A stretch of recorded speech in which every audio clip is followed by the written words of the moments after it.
Hello and welcome to yet another build concept. This time we have Surfcaster. Surfcaster is a new thing that comes in PoE event called Phrecia, or Legacy of Phrecia if I'm not mistaken, and it is Le Fisherman spec. So we won't be playing that. We're playing an archer. Obviously, we're playing an archer. Anyways, this spec is going to be a little bit different. Not difficult, different than what you've usually seen. Usually there's gameplay and such, but nobody has the gameplay. Nobody knows what the hell is going on. So we only have the theory. Now, I have made the POB, as you can see in the background. And I have made some items and such. We'll talk about that. But let's first talk about the Ascendancy. So the Ascendancy that you will be picking for this build, if you want to try it, are Ghost of the Deep, which basically gives us movement, attack speed, cast speed, damage, and such. So that's top right one. It's a very good one for the first Ascendancy. It's amazing for clearing everything. The next one, we convert lightning damage to cold damage. That's why we play Lightning Arrow. And your cold damage can shock, so that's the Stormy Seas. Then we go down to Glacial Wave. For the third Ascendancy, enemies chilled by your hits lessen their damage dealt by half of chill effect, and they have damage taken increased by chill effect. So basically they take more damage, and we can shock, and we can chill, and they take more damage from that as well. The last Ascendancy is going to be Sea Legs, which is on the right side here, which gives us 32 cold and lightning resistances, crit strike chance is increased by overcapped lightning res, and evasion rating is increased by overcapped cold. What we want to do before getting this Ascendancy, we want to cap our resistances so that we can get the extra bonus on top of it. So those are the 4 Ascendancies that we will be picking. Now, the tree has 2 routes. Basically, level 80 if you rush the armor set, which is the thing that I will do, and then level 100 with all the points without using any jewels or anything other than Storm Shroud for the ailment immunity. This is basically everything in PoB, so literally just follow along, just pick up every node. You don't even have to worry about anything. That's just pick as you go. Next thing is with skills. Skills are only sorted in one direction because there's no need to sort them in more, as you're going to see this with multiple archer builds. What we are going for, we're going for a lightning arrow, and then there's an instruction here that says volley, lesser multiple projectiles, fork, with 2 projectiles from passive. So fork you get by level 31. So by level 31 you should be getting this one, multi-shot, and this one, this one, Master Fletcher. So that's by level 31, so that you can put fork and then your projectiles can go wherever. You can do chain if you'd like. Fork gives damage later, but both work absolutely fine. Can you do returning projectiles? Of course you can do returning projectiles, but we'll be hitting hard enough as is. You won't need returning projectiles. So either do fork or chain. I prefer fork. When it comes to the rest of ones, elemental damage with attacks, inspiration, hypothermia, as we are doing cold damage and we do more basically damage with hits and ailments against chilled enemies, they are all going to be chilled, and increased critical damage. Now here's one more thing that you can do. You can also, instead of hypothermia as an example, if you don't like it, you can do Mirage Archer. Mirage Archer is basically the extra archer above your head that shoots the same attack as you do. So if you find that you don't like hypothermia or that you want to keep Mirage Archer, do Mirage Archer, whichever one suits your needs. Then next one we have a Frenzy, which is a regular thing for archers. Mana Forged Arrows, Frenzy, life tap, power charge on critical. We get Frenzy charges, we get power charges, it costs life, awesome.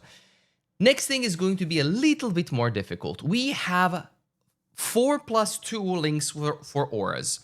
What does that mean? That means you have a chest piece with 6 sockets, but first 4 are linked and then the last 2 are linked.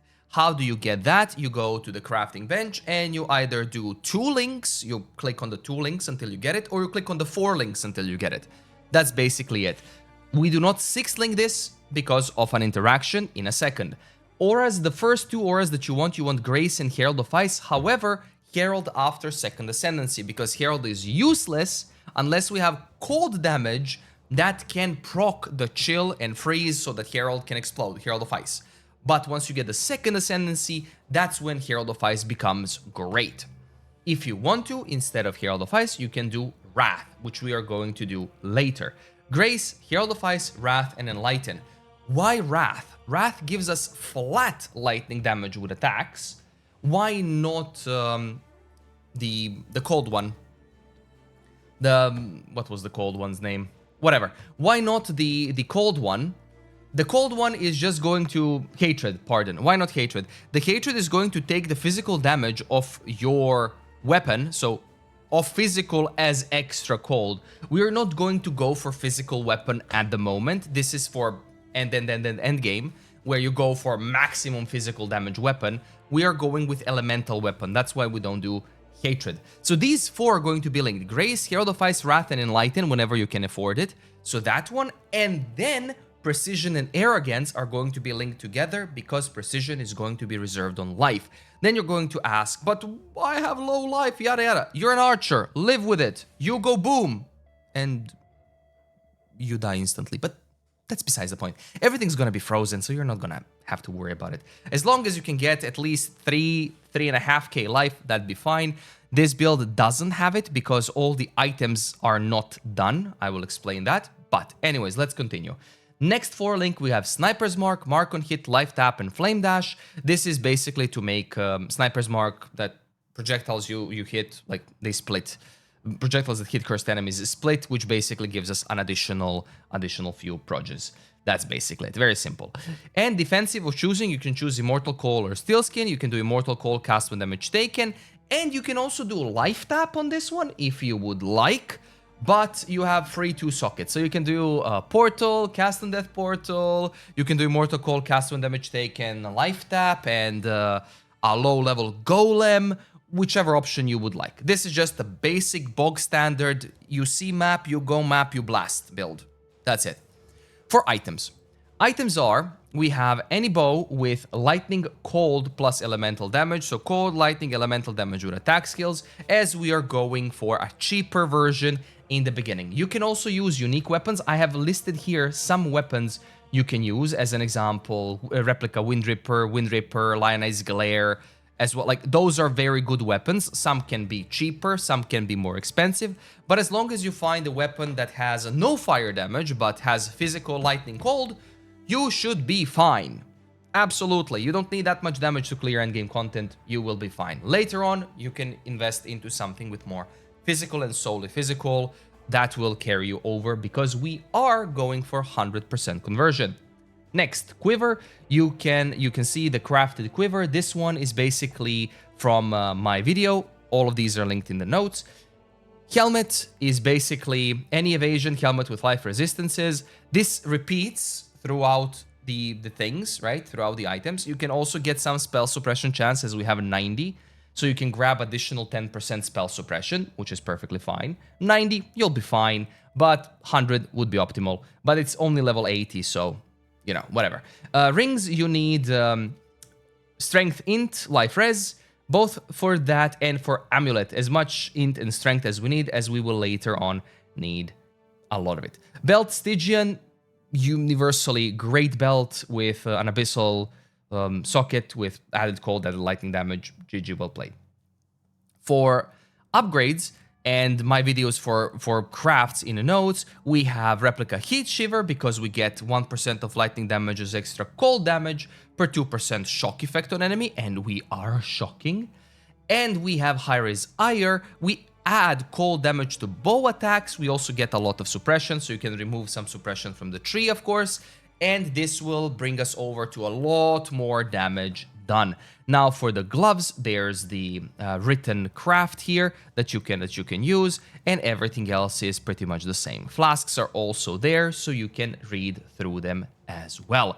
Now when it comes to notes, I've basically mentioned which nodes you pick up first, second, third, and fourth. Once you get this, you can equip that. Crafts and vids, you can hop over to my website and you can see the crafting there. Ailment immunity boots, elemental quiver, and gloves. I don't have the guide yet, but you can follow along with what I've done with the other ones, and then you can do it yourself. So that is going to be it for this one. Personally, in the first day or two, I am rushing the armor set, basically, and then we'll see if I play more. But yeah, that's going to be it for this video. If you've liked it, do give it a like, sub if you don't mind. Thank you so much for watching. And if you have any questions, feel free to post them down in the description below. Have a great one, and I will see you in the next stream or video.